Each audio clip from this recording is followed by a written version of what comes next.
Halo Sobat Laskar, berjumpa lagi bersama aku Farid Muafak, mahasiswa Rekayasa Kehutanan Institut Teknologi Bandung Angkatan 2019. Kali ini aku bakal mau ngebawain sebuah acara, yaitu Diari Kampus. Diari Kampus itu adalah sebuah acara di mana ya kita share-share seputar kehidupan perkampusan, mau akademik pun non akademik. Tapi kali ini ada yang spesial karena Diari Kampus kali ini aku dan Ramus udah ditemenin sama dari akun yang bernama Teman Cerita. Apa sih Teman Cerita tuh? Atau mereka tuh bergerak di bidang apa? Nanti kita bakal ngobrol-ngobrol di sini bareng sama Adila dan juga Kak Aisyah Izah. Oke, sebelumnya boleh mungkin dikenalin dirinya dulu mungkin Adila sama Kak Aisyah. Oke, mungkin dari aku dulu ya. Gimana nih manggil pendengarnya apa nih? Sobat Laskar. Apa tadi manggil Sobat pendengarnya? Laskar. Iya. Sobat Sobat Laskar. Laskar, wah keren banget Sobat Laskar. Oke, halo Sobat Laskar semuanya, kenalin nih, nama aku Adila dari Teknik Informatika Angkatan 2019 dan aku di sini lagi bareng temanku, kakakku. Siapa kak namanya kak? Halo teman-teman semuanya, kenalin namaku Aisyah dari Informatika Angkatan 2017. Oke, mantap, mantap, mantap, mantap. Oke, seperti yang tadi aku udah bilang di awal, kita hari ini bakal ngomongin tentang teman cerita nih. Kalau boleh tahu, apa sih teman cerita dan kegiatan atau program itu ngapain aja? Oke, mungkin aku di sini mau jawab ya. Jadi sebenarnya teman cerita itu adalah komunitas peduli kesehatan mental. Nah, tapi kita tuh ada ciri khas nih. Ciri khasnya tuh ya sesuai sih sama namanya kan teman gitu ya, teman cerita. Jadi kita tuh perannya di sini sebagai seorang teman yang kita tuh ngebawa 5 nilai, 5 value yang selalu kita pegang. Jadi sebagai teman kita itu aware sama diri kita maupun sekitar kita. Terus kita self love juga. Terus kita menerima, ada acceptance gitu terhadap diri sendiri maupun lingkungan. Terus yang keempat kita juga mendengarkan teman-teman yang mau bercerita ke teman cerita, listen non-judgmentally, dan yang kelima kita juga encouraging orang-orang yang mau bercerita sama kita. Kayak gitu. Kalau untuk tentang program nih, jadi sebenarnya seperti komunitas yang lain gitu ya, pasti kita punya program-program unggulan dong. Oke, jadi kalau program unggulan bisa dilihat ya dari IG-nya kayak ada feeds nih, nah itu satu gitu ya. Terus yang kedua ada story-nya juga gitu, dan kayak feeds dan story-nya tuh ada tema masing-masing dan kayak ada punya karakter masing-masing gitu lah. Terus kita juga ada podcast, sama nih mirip sama Sastra Kampus gitu ya, sama-sama nge-podcast namanya Bincang gitu. Terus kita juga sooner banget bakal ada community nih, supaya komunitas kita tuh makin kuat, supaya nilai-nilai kepedulian terhadap kesehatan mental ini makin luas, jadi kita mau bikin komunitas gitu. Nah, selain itu kita juga ada mengadakan kegiatan-kegiatan yang bersifat eventual gitu. Contohnya kayak webinar. Jadi ada cerita webinar, terus ada live IG cerita talks, dan ada satu campaign yang unik banget, hanya punya teman cerita, yaitu hashtag setiap orang punya cerita. Itu singkatnya kayak cuman pengen encourage orang-orang buat mengungkapkan cerita mereka gitu, dan kayak kita tuh bisa saling menginspirasi sama lain, dan kayak lo tuh nggak sendiri kayak gitu. Jadi kita mau mengencourage nilai itu lewat hashtag setiap orang punya cerita gitu. Oke, Oh mantap, ya, mantap. dan aku mau nambahin nih. Jadi Oke. yang setiap orang punya cerita itu setiap bulan Oktober. Jadi kalau misalnya teman-teman tahu nih ada Hari Kesehatan Mental sedunia, ya itu kita biasanya rayainnya bersamaan dengan itu. Itu. Mantap, mantap, mantap. Kalau dari Kak Aisyah sendiri mau nambahin atau gimana? Aku cuma mau menekankan sih, seperti yang tadi Adila bilang, teman cerita itu khasnya adalah di kata temannya itu. Jadi kebanyakan dari program atau kegiatan yang kita adakan itu memang sebisa mungkin kita melibatkan teman-teman atau sobat-sobat dari teman cerita, supaya kita bisa menyediakan tempat atau lingkungan yang aman buat masyarakat, khususnya untuk mahasiswa kayak gitu. Nah, kalau misalnya dari kakak-kakak nih, boleh gak nanya gimana nih sekarang feedbacknya dari listeners, atau ada sebutan juga gak buat teman-teman yang dengerin teman cerita? Sebutannya sih biasanya kita teman aja ya, hai teman kayak gitu-gitu. Jadi ya sebenarnya kalau buat sebutan kayak belum terlalu spesifik gitu, karena nama akunnya aja udah kayak panggilan gitu ya. Jadi kayak easier gitu buat orang ingat sama kita tuh langsung dari nama akun gitu. Kalau feedbacknya sejauh ini listener udah cukup banyak ya, kayak menginjak angka 300-an kalau nggak salah, seingat aku. Terus kalau ya rasanya kayak kalau dari followers Instagramnya semoga naik terus ya, doain buat Selasar Kampus juga semoga makin naik ya followersnya kita ya. Sekarang tuh lagi di angka 1.200-an aja 1.300 gitu. Oh, congrats kakak-kakak. Yuhu. Itu emang aduh, itu step up banget sih. Terutama dari topik yang pengen diungkit dari teman cerita gitu kan. And dari aku sendiri, aku memang melihat bahwa mental health itu adalah sesuatu yang sangat penting kan, terutama di kalangan mahasiswa gitu, di kalangan kita semua gitu kan maksudnya. Dan aku tahu bahwa teman cerita itu sebenarnya dibangun karena adanya rasa kepedulian terhadap mental health yang berawal di kampus ya, di ITB ya. Iya, bener banget. Nah, itu gimana tuh sekarang nih prosesnya? Gimana prosesnya dari titik A sampai titik yang sedang dicapai sekarang? Ini sebenarnya ceritanya cukup unik ya. Jadi kalau latar belakang lah ya, kita sebutnya latar belakang dari terbentuk teman cerita itu bukan cuman sekedar apa ya, kita punya suatu alasan terus akhirnya ayo kita bikin komunitas gitu. Bukan cuman karena itu, tapi karena dari aku sendiri, dari Adila sendiri tuh merasakan gitu, kayak merasakan bagaimana sih kondisi yang ada di sekitar kita, terutama karena aku sama Adila sama-sama dari kampus ITB, jadi apa yang kita rasain di lingkungan pertemanan kita di ITB gitu.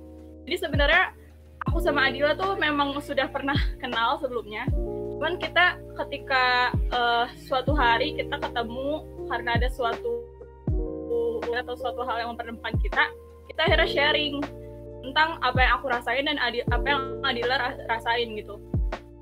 Ternyata menemukan titik temu yang sama tentang pemikiran kita bahwa kondisi kepekaan kesehatan mental di lingkungan kita itu sangat minim sekali gitu. Kayak mungkin orang tuh udah pernah tahu gitu ya apa itu mental health itu kayak gimana. Nah tapi kondisi kepekaannya, kepeduliannya itu sangat-sangat minim, apalagi karena lingkungan akademik di kampus kan cukup berat lah ya, kita bisa katakan cukup berat. Tapi tidak ada lingkungan yang bisa cukup mendukung supaya kita semua tuh bisa sehat mental gitu. Makanya karena itu, karena aku sendiri punya pengalaman, Adila sendiri punya pengalaman, dan aku punya pengalaman yang bikin aku berpikir bahwa sebenarnya tuh kesehatan mental tuh penting banget. Dan kalaupun kita pernah mengalami yang namanya titik terendah di dalam hidup kita, itu tuh sesuatu yang seharusnya wajar gitu, bukan sesuatu yang kayak gila hidup aku banget gitu. Nah,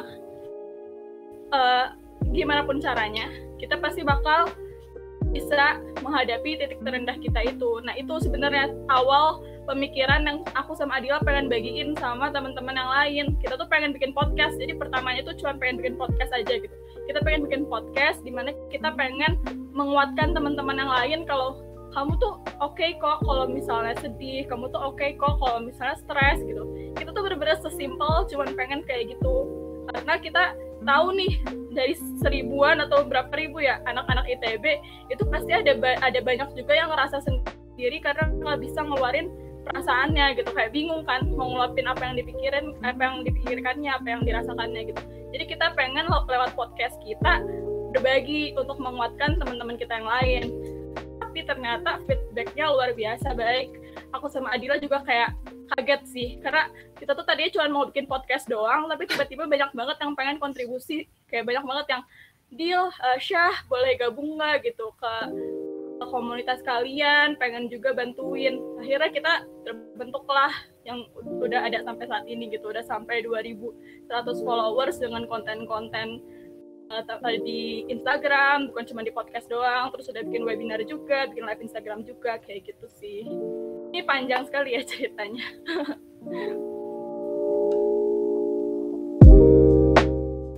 Oke, menarik.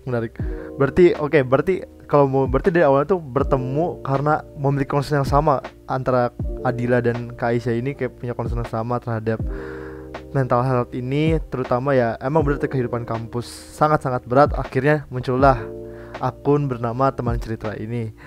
Oke, sekarang aku mau nanya nih. Tadi kan kita udah dengar sejarah singkat dari Teman Cerita, tapi aku mau coba sharing dengan Adila dan juga Kak Aisyah tentang apa itu dan seberapa penting mental health. Oke, mungkin boleh dari Adila dulu mungkin. Oke, tentang mental health ya, ini sebenarnya mirip sama kesehatan-kesehatan yang lain sih. Ya seperti yang teman-teman tahu gitu, kayak ada physical health gitu ya, mental health. Terus sebenarnya temanku kemarin bilang kayak ada namanya spiritual health juga gitu. Kayak sama seperti kesehatan yang lain, ini penting banget gitu. Ini penting banget karena ini sangat berkaitan sama kondisi kita sehari-hari kayak gimana. Dan sebenarnya justru mental health ini bisa mempengaruhi fisik juga gitu secara nggak langsung. Kayak pernah nggak sih kalian ngerasa kalau misalnya kalian tuh sebenarnya nggak sakit ya, badan kayak sehat banget gitu. Cuman kayak satu hari itu lo kayak capek banget gitu, kayak capek banget sama hidup sama dunia ini gitu. Nah itu kayak lo otomatis kayak bisa langsung ngerasa sakit, padahal kayak your body is very okay gitu. Kayak itu contohnya. Jadi emang si kesehatan itu saling berpengaruh satu sama lain. Dan mental health itu sendiri kalau misalnya kita bisa gambarin, itu tuh kayak garis bilangan. Aduh ini nggak matematis banget, cuman kayak bayangin ya, kayak garis bilangan gitu ya. Jadi apa maksudnya? Jadi garis bilangan tuh kan kayak ada 0, ada plus, ada min, bener kan? Ya seperti itu mental health kita. Ada yang ada di kondisi yang lagi oke banget, lagi positif banget, lagi prima banget gitu, kayak lo positif banget lah jadi orang gitu. Yang ada di zona yang tengah-tengah, yang kayak I don't know what to do, yang kayak gitu-gitu. Ada juga ketika lo lagi rendah banget gitu, lagi jatuh banget, lagi di posisi negatif banget. Dan harus diingat kalau misalnya itu tuh dynamic. Jadi kayak kadang ada yang bagus banget, kadang jelek banget, dan kayak itu bakal terus-terusan puter-puteran lah di situ. Jadi kayak teman-teman harus ingat, kayak kalau misalnya ketika teman-teman lagi di daerah yang negatif-negatif ini nih, yang garis yang minus, it's okay gitu, tenang, santai aja dulu, karena nanti bakal maju juga kok ke yang plus gitu. Jadi nggak akan statik kayak gitu sih, gitu. Jadi so important, dan kayak salah satu karakteristik yang paling enak buat aku gambarin tuh kayak gitu sih. Dari analogi garis bilangan itu ya, bisa memahami kalau mental health tuh, ngomongin soal mental health tuh sebenarnya bukan cuman soal penyakit klinis yang emang udah didiagnosa oleh dokter atau psikolog atau psikiater gitu. Kebanyakan kan kalau orang mendengar kata mental health gitu kayak, aku nggak ini kok nggak sakit mentalnya gitu, karena yang ada di bayangan dari orang-orang, pemahaman orang-orang, mental health tuh yang kayak gitu, yang ketika kita udah didiagnosis tentang penyakit klinis gitu, penyakit klinis psikologi. Nah tapi dengan kita memahami garis bilangan kesehatan mental tadi, kita tuh harus memahami kalau misalnya setiap orang tuh pasti ada kok masanya kesehatan mentalnya tuh lagi rendah gitu, atau lagi di masa yang drop gitu.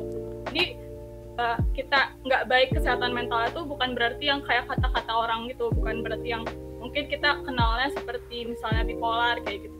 Tapi kita semua pasti pernah berada di masa dimana kesehatan mentalnya itu ada di negatif itu gitu. Jadi mungkin sebenarnya ini analogi yang bagus banget, yang emang kalau orang yang baru mengerti tentang kesehatan mental buat memahami gitu.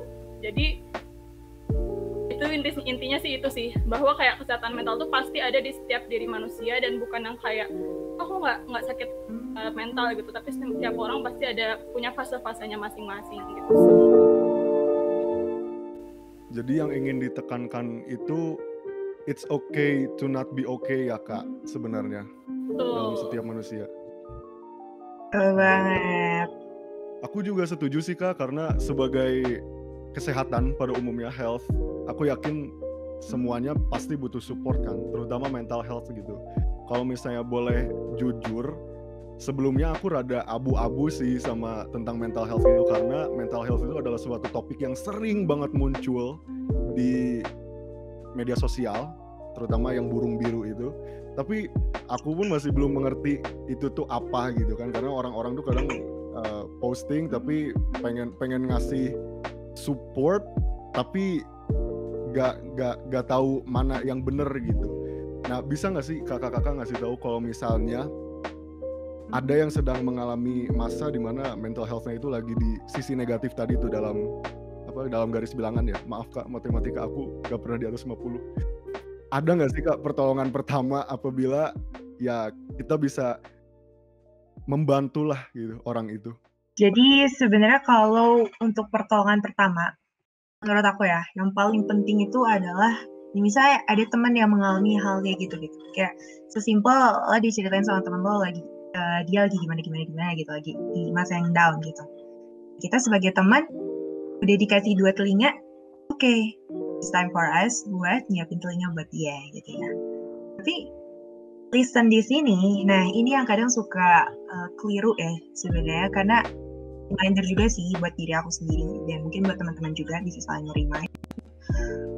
Listen itu benar-benar kita harus active listening lah sebenarnya. Kayak kita tuh benar-benar mencoba mendengarkan semua hal yang dia ceritain dengan menyeluruh gitu.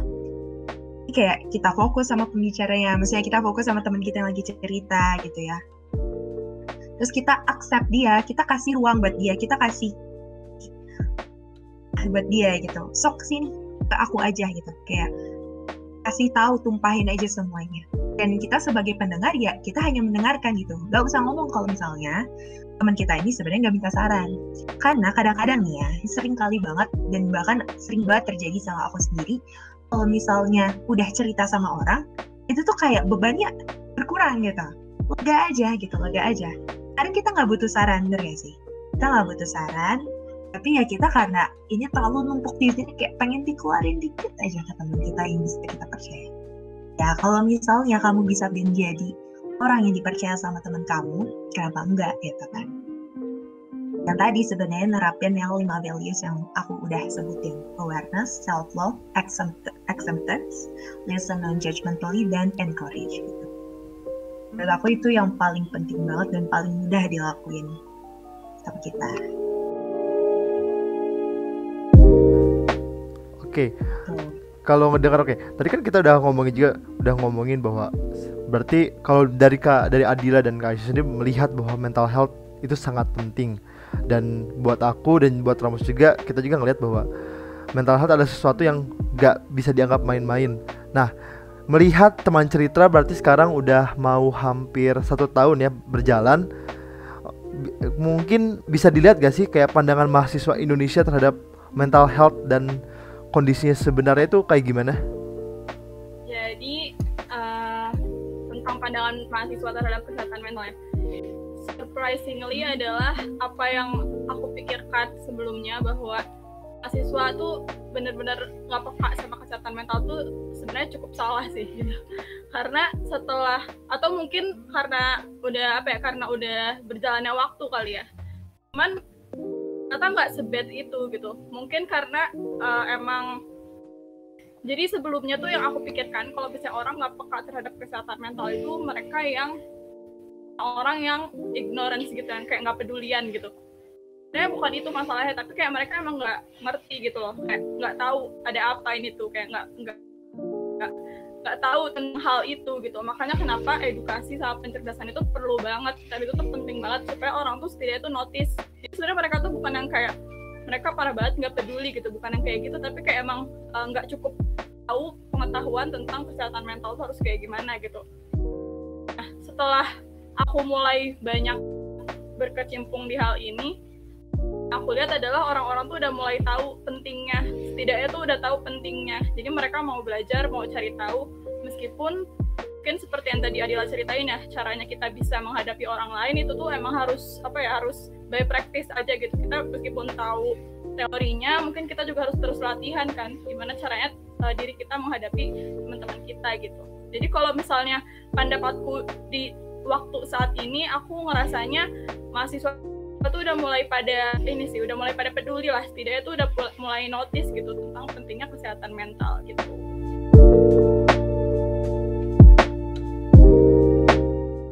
Kita melihat kondisi di mahasiswa sekarang bahwa mahasiswa itu sangat melihat bahwa mental health itu sangat penting, dan kita juga kayak udah nemuin banyak akun-akun yang emang bergerak di bidang mental health juga.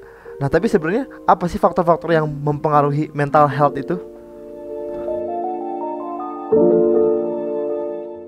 Faktor mah banyak banget, bener-bener serandom itu, kayak sebanyak itu bisa dari manapun. Kayak kalau misalnya kita mau menyederhanakan si mental health ini, kita bisa bilang itu as our mood gitu, misalnya ya. Berarti faktor-faktor mental health itu yang dapat menyinggung mental health itu bisa datang dari luar maupun dari dalam diri kita ya, kayak yang aku perhatiin tuh menurutku ini jadi apa ya, jadi common issue banget ya, kayak kalau misalnya kita cerita sama